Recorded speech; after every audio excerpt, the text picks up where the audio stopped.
O meu nome é William Michel da Silva, casado, atualmente estou empregado. Para cuidar da minha lindeza, né?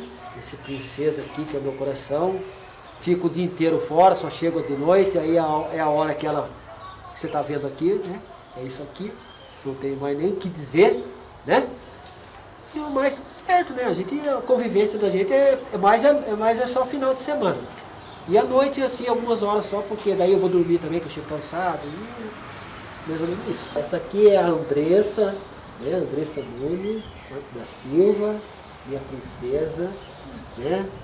Não é verdade, filho? Então, esse aqui é meu xodózinho, isso aqui é tudo pra mim, sabe? Entendeu? É tudo. Ela tem 16 anos, estuda no Madre Cecília, né?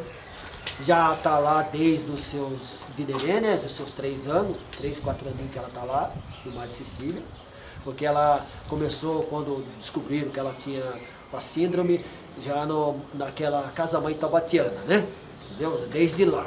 Aí já passaram ela pro Madre Cecília e tá lá até hoje, né?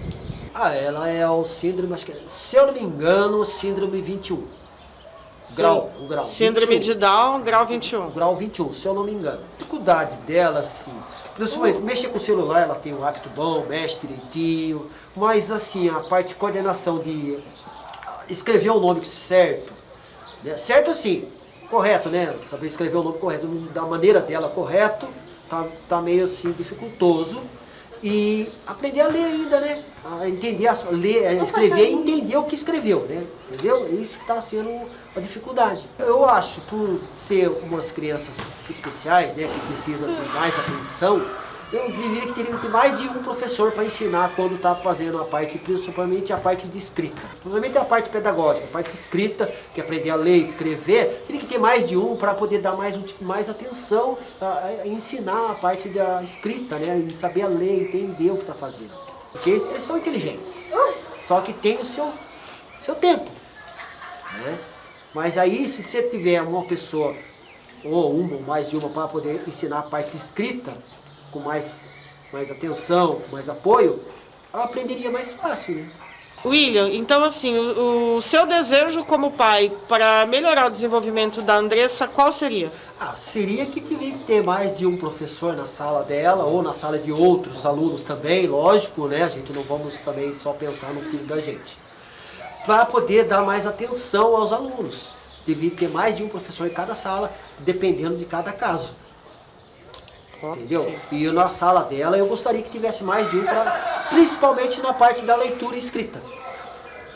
Porque parte de desenho, essas coisas assim, é uma coisa mais importante, ela entender, saber escrever e entender o que está escrevendo. Eu sou a Karina, tenho 42 anos e tenho 2 filhos. O meu filho mais velho é o João Vitor.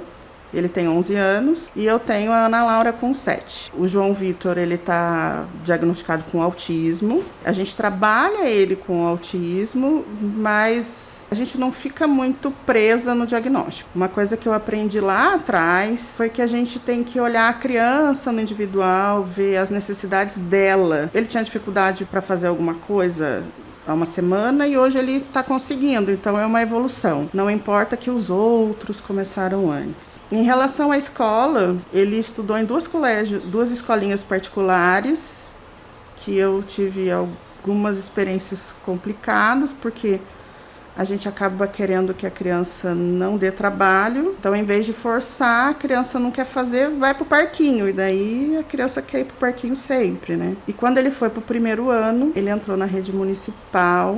Eu assustei, assim, o auxílio, né? Aqui em Taubaté. A gente tem um apoio que é o NAP, são professores especialistas que auxiliam nas escolas. E eles fazem tipo uma ponte entre os pais, a necessidade da criança e o que o professor vai precisar. E eles costumam atender atender a criança uma vez por semana, né, como se fosse uma terapia mesmo para avaliar a criança. E o João entrou no primeiro ano, foi o ano mais difícil, escola nova, a escola também não conhecia. No segundo, e ele fazia assim, nesse período, ele era mais verbal, porque a gente não tinha conseguido alfabetizá-lo, ele demorou para alfabetizar. A gente conseguiu alfabetizar mesmo no terceiro ano. E aí nós fomos diminuindo essas adaptações para ele. Hoje ele está no sexto ano, praticamente não tem adaptação. Ele tem dificuldade na escrita, né, que é a parte motora fina, mas em relação à parte didática, nota, ele está indo muito bem. Inicialmente, no processo de diagnóstico, a gente passou por vários profissionais. Tiveram alguns profissionais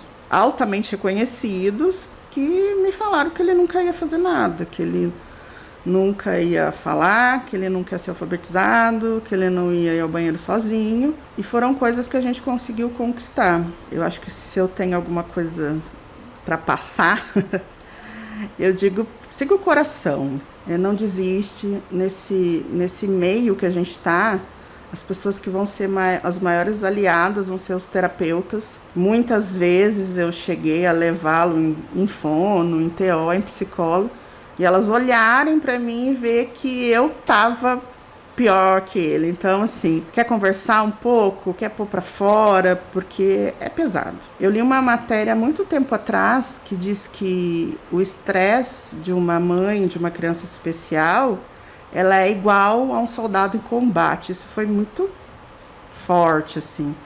E quando você para e analisa friamente, eu acho que é bem por aí. Todo dia, acho que é uma vitória. Eu tive a sorte de conhecer escolas boas com esse trabalho do NAP. Eu acho que a gente podia investir mais nisso, porque eu sei que não são todas as escolas que têm professor especialista, não consegue atender todas as crianças. Para conseguir o auxiliar de sala é bem complicado, eu acho que poderia ser mais facilitado isso. Só que quando a gente fala em faculdade, em trabalho, a gente não pode ficar pensando só na escola. A criança precisa de ter outras formas de desenvolver, de se sentir segura, das pessoas começarem a entender que eles têm o mesmo direito que qualquer outra criança. Tem que trabalhar principalmente na parte de lazer, as atividades, esporte, fazer algum tipo de profissionalizante especial assim, para eles poderem seguir. A gente vê tantos exemplos de gente que tinha uma limitação e chegou bem além, porque é a força de vontade, eu acho que é a confiança, o apoio, né? Colocar essas opções, não ter essa separação, fazer a inclusão de verdade, né? Não é colocar a criança e deixar isolada, é arrumar um jeito dele participar, porque ele vai ter sempre alguma coisa para ensinar. O meu segredo em casa, na verdade, é não tratá-lo como PCD. A gente não fica rotulando, a gente ensina que você consegue. Eu acho que quando a gente tira esse olhar, assim, de que é diferente, é melhor, assim. Eles acabam não vendo a diferença. O João, como eu disse, ele teve a sorte de entrar na escola e ficou com a mesma turma. A relação de amor, de carinho, de amizade é igual, a gente não vê a diferença. Qual é a diferença? O João tinha um auxiliar, o João tinha mais dificuldade para escrever, na hora de jogar ele era mais desengonçado, mas as crianças não colocavam ele num lugar diferente, é um amigo. Eu acho que isso ajuda muito, eu acho que quando a gente coloca num lugar isolado, acho que automaticamente cria-se uma barreira. Você tem conhecimento se são determinados núcleos escolares que têm esse atendimento bacana, ou se a rede municipal de ensino toda tem? Olha, o que eu entendo é que todas deveriam ter, mas não tem. Lá no início, quando ele começou, era mais ou menos uma por escola. E aí depois começou-se, a professora especialista vou chutar, segunda, quarta e sexta, porque terça e quinta ela tá cobrindo outra escola. Tal escola só tá com professora especialista meio período, porque meio período ela tá em outro lugar. Não está adequado, assim como não está adequado o auxiliar de sala, né? Porque toda criança deveria ter um. E a gente sabe que não é assim para todos, infelizmente. Eu acredito que falta profissionais. E não é uma coisa assim, não é uma babá, né? Que na verdade eu mesmo falava assim, para todos, cobra dele. Porque esse negócio de, ele é especial, eu vou arrumar mochila para ele. Não, ele tem que arrumar. Eu acho que a gente, por responsabilidade, é muito importante. Porque se a gente fala assim, não, ele não consegue. A criança, ela veste aquilo que não consegue. A gente tem que investir, insistir bastante em fazer. E cada um vai ter seu tempo. A palavra é o respeito, né?